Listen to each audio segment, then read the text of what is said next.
شو میں ساتھ دینے کا شکریہ. ایک ویور کو آپ کے ایک جملے کے اوپر اعتراض ہے اور اسی اعتراض پر مبنی ان کا سوال ہے. محمد وارث لاہور سے. آپ نے کہا تھا کہ ہائبرڈ رجیم کا کنسیپٹ عمران خان کی گورنمنٹ میں آیا، لیکن سر میرا اس میں تھوڑا سا اختلاف ہے آپ سے، کیونکہ یہ ہائبرڈ رجیم اگر ہم دیکھیں ہماری جو کیبنٹ تھی ملک غلام محمد کی، اس میں اسکندر مرزا بھی تھے اور ایوب خان صاحب بھی تھے، اور اسی طرح اگر ہم آگے آتے جائیں تو بے نظیر کی جو فرسٹ گورنمنٹ تھی اس میں بھی ملٹری اسٹیبلشمنٹ کا ایک اچھا خاصا رول تھا، اور سائملٹینیسلی آگے بھی یہی ہوتا رہا. تو ایسا نہیں ہے کہ ملٹری اسٹیبلشمنٹ شروع سے ہی پاکستانی گورنمنٹ جو بھی گورنمنٹ بنتی ہے اس میں اپنا رول رکھتی ہے اور کافی اسٹرانگ رول رکھتی ہے، اور یہ ہائبرڈ رجیم 2018 یا اس کے بعد نہیں آئی بلکہ یہ شروع سے ہی پاکستان میں موجود ہے. کائنڈلی اس پہ اپنا تبصرہ کر دیجیے گا. دیکھیے یہ لفظ آپ نے پہلی دفعہ تو میرا خیال ہے 5 سال پہلے سنا ہے. کیوں اس سے پہلے کیوں نہیں کبھی سنا آپ؟ بات یہ ہے کہ آپ صحیح کہہ رہے ہیں کہ ملٹری کا ہمیشہ رول رہا ہے فرام ڈے ون. آپ نے ایک دو ایگزامپلز دیے، میں آپ کو بہت سے ایگزامپل دے سکتا ہوں کہ کیسے ملٹری کی ڈومیننس رہی ہے in core decision making, foreign policy especially, not so much economic policy, foreign policy. And then of course جب وہ ڈائریکٹ انہوں نے ٹیک اوور کیا تو پھر ہائبرڈ چھوڑے میں تو ڈائریکٹ ہی ہو گیا. سو اس پہ کوئی شک نہیں ہے دیٹ فرام ڈے ون پہلے سول ملٹری تھی، سول اور ملٹری کی بیوروکریسی اکٹھی تھی.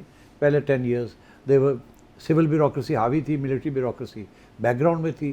ایوب خان صاحب آگے ملٹری بیوروکریسی آگے بڑھ گئی and they ruled with the civil bureaucracy اور پولیٹیشنس کو سائڈ لائن کر دیا. تو وہ تو کلیئر ہے. مگر اس کے بعد جب ڈکٹیٹرشپ ختم ہوئی اور ذوالفقار علی بھٹو صاحب آئے تو بھٹو صاحب نے تو سب سے پہلا ان کی یہی کوشش تھی کہ کسی نہ کسی طریقے کے ساتھ اب ملٹری کی جو ڈومیننس ہے اس کو پکا انڈر سویلین کنٹرول لایا جائے. And that is what he tried to do, bring the entire military hierarchy under civilian control. اور وہ طریقہ اس کا یہی تھا کہ اپنا آرمی چیف لگاؤں.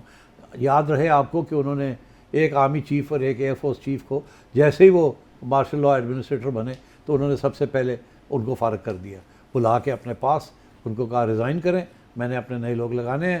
اور مصطفیٰ کھر صاحب کو ان کو ریوالور دیا اور کہا ان کو لاہور لے جاؤ اور ان سے ریزگنیشن لے لو. تاریخ اگر پڑھے تو وہ تو بڑی کلیئر کٹ تھی، وہ کوئی ہائبرڈ رجیم نہیں تھی. بھٹو صاحب واز آل ان آل. وہاں اس وقت فوج ہاری ہوئی تھی from Bangladesh the war and they were in no mood to assert them selves.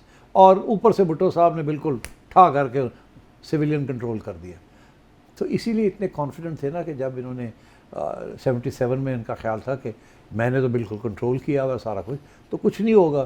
یہ نہیں سوچا کہ وہ ضیاء الحق صاحب جن کو انہوں نے چنا تھا کہ he himself would move to protect institutional interests.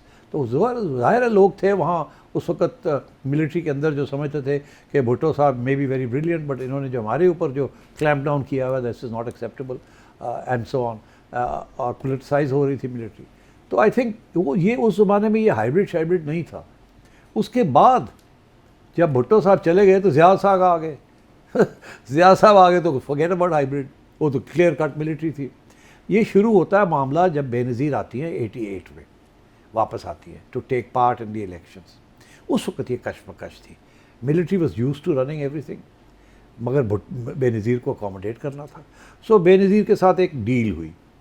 وہ ڈیل یہ ہوئی کہ جی فارن پالیسی جو ہے وہ ہم چلائیں گے، باقی آپ کر لیں، دیٹس اوکے. اور ہم نامینیٹ کریں گے صاحبزادہ یعقوب کو and he will run foreign policy. اس وقت کلیش آ گئی. Benazir wanted peace with India. وہ راجیو گاندھی کے ساتھ بات آگے بڑھانا چاہ رہی تھی، امن کی بات کرنا چاہ رہی تھی، اوپن کانٹیکٹس، اوپن بارڈرز وغیرہ وغیرہ وغیرہ. تو دیٹ واز ان ایکسیپٹیبل. تو اس لیے پھر بے نظیر کی چھٹی کرائی گئی. مگر اس وقت بھی یہ ہائبرڈ نہیں تھا، ایک سازش کے تحت ان کو نکالا گیا اور وہ بھی پولیٹیشنز کو استعمال کر کے.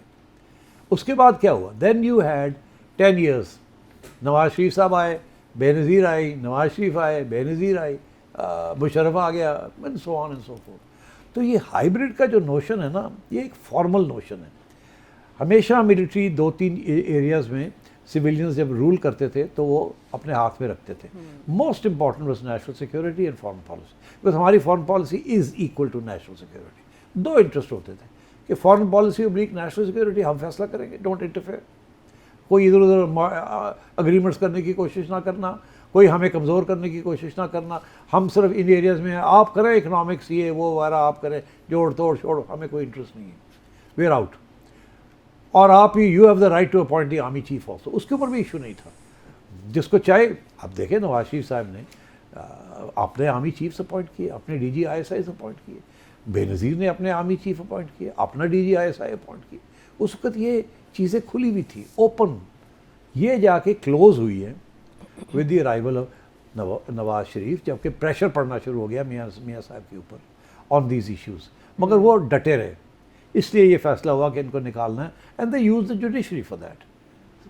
جب عمران آیا تو پھر تو ساری پریٹینس ختم ہوگی نا. Same page, officially launched same page, that was the hybrid regime, کہ اب ہم ہر کام مل کے کریں گے, جہاں بھی جائیں گے ہم کٹھے جائیں گے. آپ کو یاد ہوگا باجوہ صاحب ہمیشہ ساتھ عمران خان کے جاتے تھے, آتے تھے, and so on and so forth, اور مل کے ہر روز ہی ہوتا تھا سیم پیج, ہم تو ایک ہی صفحے پہ ہیں, اور ایک دوسرے کی تعریفیں ہوتی تھی. اور یہ ایک بڑا کلیئر تھا کہ آپ نے ڈیمارکیٹ کر دیا ہے کہ آپ یہ کریں گے, ہم یہ کریں گے, اور یہ ساری ذمہ داری جو ہے یہ جوائنٹلی لیں گے. تو I think that is where the hybrid notion.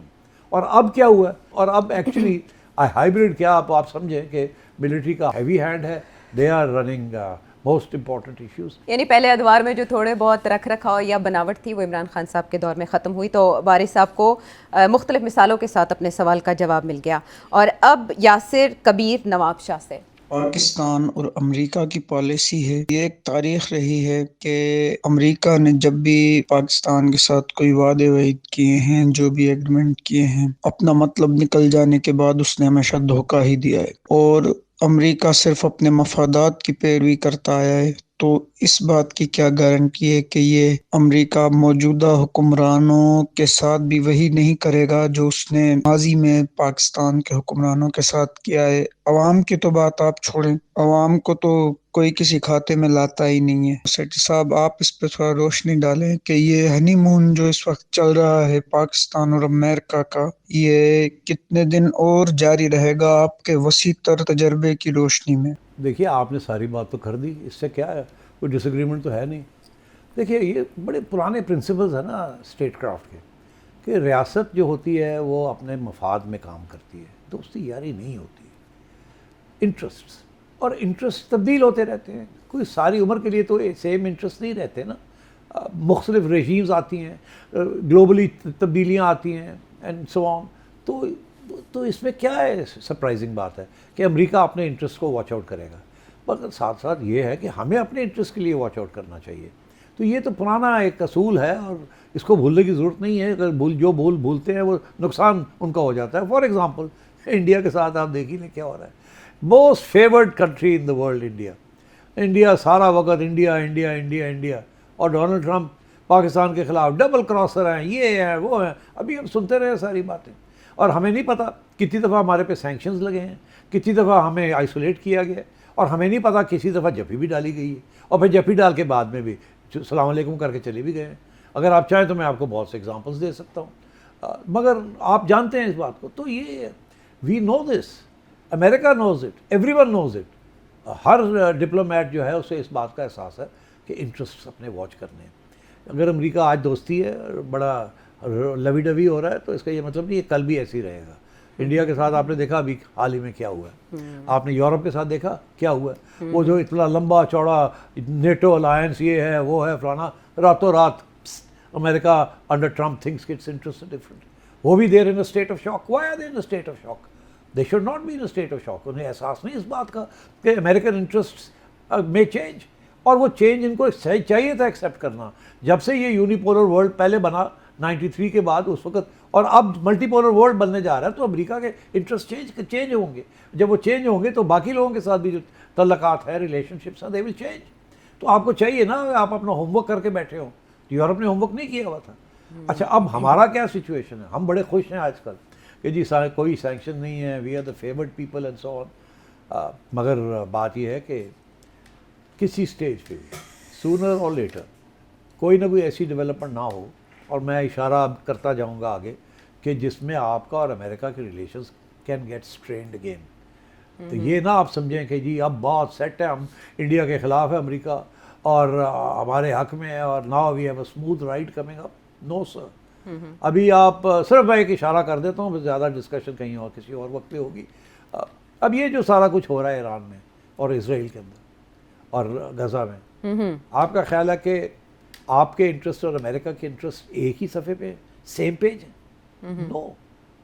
آپ کا خیال ہے کہ اگر آپ امریکن انٹرسٹ کے خلاف جائیں گے اپنے انٹرسٹ کو برقرار رکھنے کے لیے, تو وہ ڈونلڈ ٹرمپ جس طریقے سے آپ کو بھی پیار کر رہا ہے اور جفیاں ڈال رہا ہے اور تعریفیں کر رہا ہے آپ کی اور آپ کے کمانڈرز کی, ایسے ہی رہے گا؟ نو سر. اسی لیے تو آپ دیکھیے ہمارے ڈپلومیٹس, ہمارے چیفس بھاگ دوڑ کر رہے ہیں, کبھی ادھر کبھی ادھر, تاکہ وہ اپنی پوزیشن کو اسٹرانگ کرے اینڈ ادر ایلائز لے آئیں, تاکہ یہ نہ ہو کہ وہ ایسے لگے کہ ہم ہی امریکن پوائنٹ آف ویو یا ڈونلڈ ٹرمپ کے پوزیشن کے خلاف کھڑے ہیں. یہ ایران کے اوپر بڑی ٹینشن ہے کہ اگر ایران میں اٹیک ہوتی ہے تو اس کا اسپل اوور افیکٹ کیا ہوگا ہمارے اوپر.